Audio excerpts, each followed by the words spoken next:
Oke, standby, kamera ready, sound ready, 3, 2, 1, action.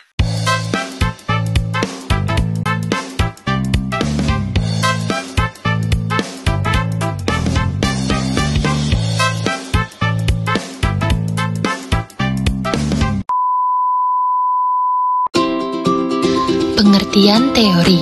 Teori adalah alur logika atau penalaran yang merupakan seperangkat konsep, definisi, atau proposisi yang disusun secara sistematis. Kegunaan teori. Yang pertama, berguna untuk memperjelas dan mempertajam ruang atau konstruk variabel yang akan diteliti. Yang kedua, sebagai prediksi dan pemandu untuk menemukan fakta, yaitu untuk merumuskan hipotesis dan menyusun instrumen penelitian. Dan yang ketiga, sebagai pengendali atau kontrol, yaitu untuk membahas hasil penelitian. Selanjutnya digunakan untuk memberikan saran dalam upaya pemecahan massal. Teori dalam penelitian kuantitatif.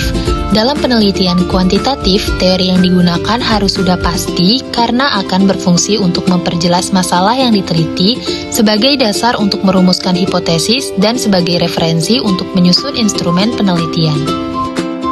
Teori dalam penelitian kualitatif. Dalam penelitian kualitatif, teori digunakan untuk memandu pemahaman dan interpretasi data. Teori tidak ditentukan di awal, tetapi dikembangkan selama proses pengumpulan dan analisis data. Peneliti bisa menggunakan lebih dari satu teori untuk melihat suatu fenomena dari berbagai sudut pandang.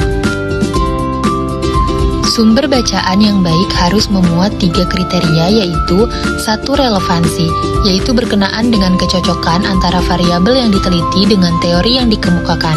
Yang kedua, kelengkapan, yaitu berkenaan dengan banyaknya sumber yang dibaca. Dan yang ketiga, kemutakhiran, yaitu berkenaan dengan dimensi waktu. Semakin baru sumber yang digunakan, maka akan semakin mutakhir teori. Langkah mendeskripsikan teori.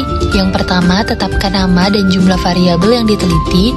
Yang kedua, cari sumber bacaan sebanyak-banyaknya dan yang relevan dengan variabel penelitian.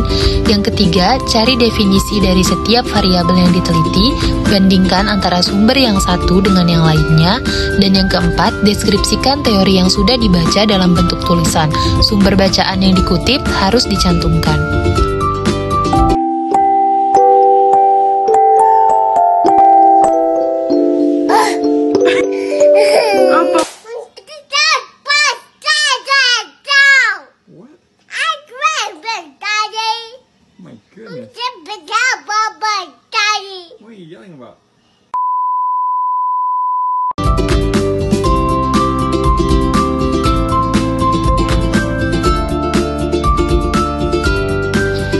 Hal-hal yang perlu diperhatikan. 1. Penulisan kutipan dapat dilihat pada buku panduan skripsi, yaitu PPT Gaya Selingkung terlampir. Yang kedua, referensi yang digunakan bisa berasal dari buku, jurnal, laporan keuangan, hasil survei, data BPS, dan lainnya. Yang ketiga, dalam landasan teori yang disajikan variabel Y terlebih dahulu, baru kemudian variabel X. Yang keempat, definisi setiap variabel berasal dari berbagai pendapat ahli, kemudian dibuat sintesis atau simpulan. Simpulan dari definisi variabel akan digunakan sebagai definisi konseptual yang ada di bab 3 pada bagian instrumen penelitian. Yang kelima, setiap variabel harus ada indikatornya. Hal ini berguna dalam membuat kisi-kisi instrumen yang ada di bab 3.